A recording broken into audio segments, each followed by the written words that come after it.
to me. Descarado won the Caulfield Cup again. American Trevian. Hello and welcome to your daily bite from the 50 days of the Victorian Spring Racing Carnival.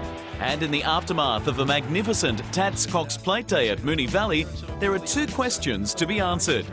Did we see perhaps the greatest ride in the history of the plate? Pinker getting into the clear.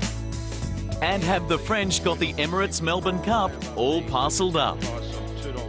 But before we answer those, we're catching up with Cox Plate winning trainer Greg Eurell the morning after the race before. And the question for him was, how was Pinker? Pulled up very well, probably a little better than I did. Pinker was a $26 upset winner of the plate, and in the immediate moments after the race, Eurell's emotions were on clear display. It's hard to absorb at the moment. It's really got to me. It's a great experience. Sunday morning saw the composure that has marked his outstanding career as a horseman, representing Australia at an Olympic Games and training one of the most popular horses of the last decade, the baldy-faced sprinter Apache Cat. You know, I mean, horse has been absolutely fantastic to me. You know, fortunately, you know, I rode early days and had some nice horses then that helped me to go to Olympic Games and ride there and to reflect on another equestrian sport and have two horses like Apache and Pinker.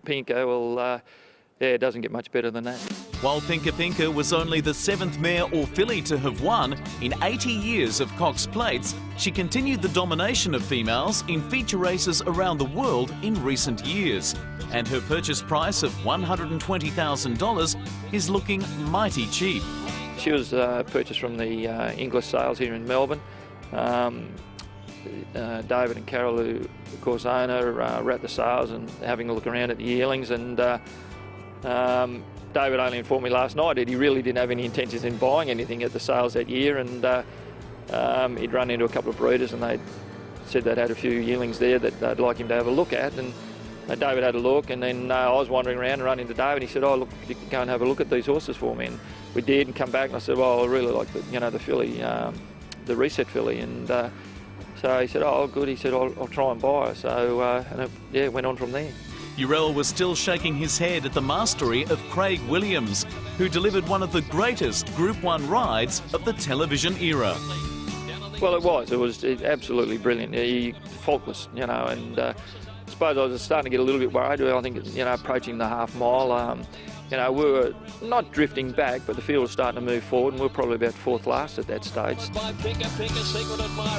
Every major race winner needs luck, and Williams certainly had it, with Luke Nolan on King's Rose and Dwayne Dunn on Rekindled Interest, both trying to get away from the rails as Williams took the runs that would have been theirs. And they're followed by Pinker getting up on the fence, and then Playing God around the turn. Lion Tamer gone. Jimmy Shoes raced up to Helmet. Pinker getting into the clear. It's Jimmy Shoe tackled by Pinker. Pinker's taken the lead. Pinker in front, and she won it. Pinker won the Cox Plate. Pinker will now be spelled for the autumn as attention turns to the Emirates Melbourne Cup. And the French pair Americain and Dunedin have cleared out at the top of the market, which has a distinctly international look. After the French pair come two locally trained German gallopers in Lucas Cranach and Illo, and then the UK runners Jukebox Jury and Bauer. Americain's win over New Zealand-bred Tullamore and Illo in the Drake International Moonee Valley Cup pressed home the fact that none of the top dozen horses in Melbourne Cup betting began their racing careers in Australia. And for our last word on the Valley meeting, naturally, we return to the 15 out of 15 champion sprinter, Black Caviar. While she beat a Group 2 field down on number and quality, it's worth remembering that a fortnight earlier, she did this to Karuta Queen. Black Caviar won it by 4.5. Second, Karuta Queen. And on Saturday, Karuta Queen came out and did this to her opposition. Karuta Queen runs the 1200 right out. Won it by 3, going away brilliantly. That's as good a measure of Black Caviar's dominance as anything she did herself. Roll on, Royal Ascot.